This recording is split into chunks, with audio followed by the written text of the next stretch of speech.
Guys, आप लोगों ने अपनी स्कूल्स की किताबों में पीरियोडिक टेबल तो जरूर देखी होगी और उसके कुछ एलिमेंट आज भी आपको याद होंगे, जैसे कि hydrogen, helium, oxygen, nitrogen, isn't it. लेकिन क्या आपने थोरियम के बारे में सुना है, जो कि एटॉमिक नंबर 90 पे आता है? थोरियम, थोर ईयम।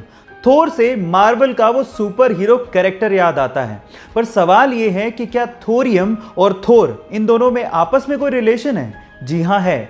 एक्चुअली थोरियम मेटल का नाम थोर से इंस्पायर होके ही रखा गया था। लेकिन आपकी जानकारी को थोड़ा और बढ़ा देता हूं। By the way, German mythology में थोर को द गॉड ऑफ थंडर कहा जाता है और एक्चुअली उसी से इंस्पायर्ड होके थोरियम मेटल का नाम रखा गया था। है ना ये इंटरेस्टिंग फैक्ट? क्या इसके पहले तक ये फैक्ट आप जानते थे? और अगर नहीं जानते थे तो चैट सेक्शन में लिखना मत भूलिएगा।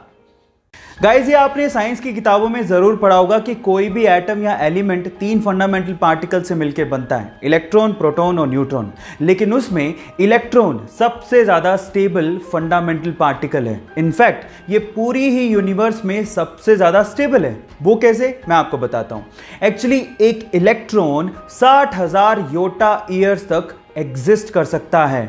60,000 योटा ईयर्स मतलब अपनी यूनिवर्स की एज के 5 गुना ज्यादा समय तक इलेक्ट्रॉन एग्जिस्ट कर सकता है। Oh my God! ये इंटरेस्टिंग फैक्ट जान के आपको कैसा लगा? चैट सेक्शन में लिखना मत भूलिएगा। पीने के पानी की कमी और साफ पानी के खत्म होने का डर आज हर देश में है। जहां एक और सभी देश पीने के पानी की कमी के चलते परेशान हो रहे हैं, वहीं रशिया के साइबेरिया में एक झील ऐसी है जहां पर दुनिया का 20% फ्रेश यानी कि साफ पीने लायक पानी मौजूद है। उस झील का नाम है झील बैकाल। जी हां गाइस, इसमें दुनिया के 20% साफ पानी का भंडार है और उसके अलावा ये झील लगभग 1600 मीटर गहरी है और दुनिया की सबसे पुरानी झील भी है। नाम है झील बैकाल।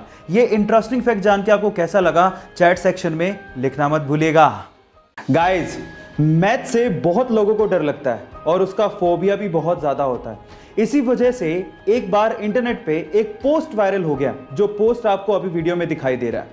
मैं आपको उसका ट्रांसलेट करके बताता हूं। इस पोस्ट में ये लिखा हुआ था कि परसेंटेजेस आर रिवर्सिबल, मींस जो 25 का 8% होता है उतना ही 8 का 25% भी होता है और उनमें से एक को आप आसानी से अपने दिमाग में ही निकाल सकते हैं। इसका मतलब मैं समझाता हूं। मतलब यह है कि अगर आप 25 का 8% निकालने बैठोगे तो वो उतना ही आएगा जितना 8 का 25%, और 8 का 25% निकालना बेहद आसान है। 1/4 ही तो करना है और 8 का 25% यानी कि 1/4 कितना होगा? 2। ये इस पोस्ट का मतलब है। ये फैसिनेटिंग सा मैथ्स का फैक्ट जान के आपको कैसा लगा? चैट सेक्शन में लिखना मत भूलिएगा। गाइस, इंडोनेशिया में चावल यानी कि राइस की खेती करने के लिए वो लोग राइस फिश टेक्निक का इस्तेमाल करते हैं। अब ये क्या है? डोंट वरी, मैं आपको बताता हूं। एक्चुअली इसमें होता कुछ यूं है कि राइस की खेती करने में फसलों के बीच में जो पानी होता है उसमें वो लोग मछलियां छोड़ देते हैं और मछलियों को वो लोग पालते भी हैं। अब होता कुछ यूं है कि मछलियों की ड्रॉपिंग बेसिकली किस तरह से काम करती है? फर्टिलाइजर की तरह से। और मछलियां एक्चुअली पेस्ट और इंसेक्ट्स को खा भी लेती हैं। अब इससे डबल फायदा हो गया, फर्टिलाइजर की जरूरत नहीं पड़ी, पेस्टिसाइड की भी जरूरत नहीं पड़ी, और इससे जो ऑक्सीजन की सर्कुलेशन होती है उससे 10% ज्यादा पैदावार होती है चावल की।